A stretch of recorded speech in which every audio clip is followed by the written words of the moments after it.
On va s'attaquer au défi numéro 1 des hôteliers et restaurateurs en Suisse, le recrutement. C'est un vrai casse-tête. Mais et si la source du problème n'était pas du tout celle qu'on imagine? Cette question, elle résonne, n'est-ce pas? C'est le quotidien pour énormément de professionnels du secteur. Une frustration permanente, cette impression de chercher une perle rare dans un désert. Les symptômes, tout le monde les connaît par cœur. Des équipes qui tournent en sous-effectif, une galère pas possible pour attirer de nouvelles têtes et un combat de tous les jours pour retenir les bons éléments. C'est une situation qui épuise, qui peut vraiment paralyser une activité. Bon, rentrons dans le vif du sujet. Et si cette fameuse pénurie de personnel cachait autre chose? Si le problème ne venait pas seulement d'un manque de candidats, mais de la façon dont ils sont accueillis? Voilà, c'était la question qui peut tout changer. Un instant, imaginez que les agences payées pour trouver du personnel sont en fait en train de torpiller le travail, qu'elles font fuir les meilleurs profils avant même qu'ils n'aient pu frapper à la porte. Attention, ici on ne parle pas de suppositions, ce sont des faits, des retours bien réels de candidats. On parle de manque de respect flagrant, de demandes complètement folles, du genre se présenter à 40 km à 7 heures du matin, ou bien sûr, le grand classique, ne plus jamais avoir de nouvelles après un entretien. Et puis, il y a ça, l'inacceptable. Cette phrase a vraiment été prononcée par un consultant. C'est choquant, déplacé et pour tout dire, illégal. Ça montre de façon hyper brutale le niveau de non-professionnalisme auquel certains candidats doivent faire face. Comment est-ce qu'on peut espérer attirer des talents avec des approches pareilles? Le mot est fort, mais il est juste.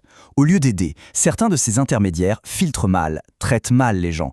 Et au final, c'est tout l'écosystème qui en pâtit. Ils se nourrissent du problème plus qu'ils ne le règlent. Et maintenant, la conséquence directe de tout ça. Parce que cette mauvaise expérience, elle ne reste pas dans les bureaux de l'agence, non. Elle éclabousse directement l'établissement, sa marque, sa réputation. C'est ça, le point crucial à comprendre. Pour la personne qui postule, l'agence de recrutement, c'est l'établissement. C'est la porte d'entrée. C'est la toute première image de l'entreprise. Dans sa tête, il n'y a absolument aucune différence. Et voilà ce que la personne se dit instantanément. Si le premier contact est bordélique, irrespectueux ou juste pas pro, la conclusion est immédiate. Travailler là-dedans, ça doit être l'enfer. Le mal est fait avant même d'avoir pu échanger un mot. C'est une vraie réaction en chaîne, une spirale. Tout commence avec une seule mauvaise expérience. Ça crée tout de suite une image négative de la marque. Le résultat, on perd les meilleurs profils qui n'iront pas plus loin. Et à la fin, c'est la réputation entière de l'établissement qui prend un coup. Bon, alors on fait quoi? La clé, c'est d'arrêter de subir. La solution, c'est de changer complètement d'angle, de reprendre la main sur son propre processus de recrutement. C'est ici que le déclic doit se faire. Le vrai problème, ce n'est peut-être pas la pénurie, mais bien l'expérience. En fait, en proposant un processus de recrutement qui soit positif, respectueux, efficace, on se démarque tout de suite. On commence à attirer des talents que les autres ne voient même plus.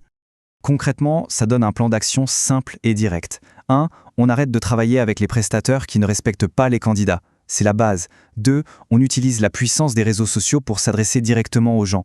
Et 3. On active son propre réseau de confiance pour faire circuler les offres. Bref, on reprend le contrôle du message. On va finir là-dessus avec cette question. Ça vaut le coup de prendre un moment pour y penser sérieusement. Regardez de plus près comment les partenaires RH traitent les personnes qui pourraient faire tourner l'établissement demain. La réponse pourrait bien être la clé de beaucoup de difficultés.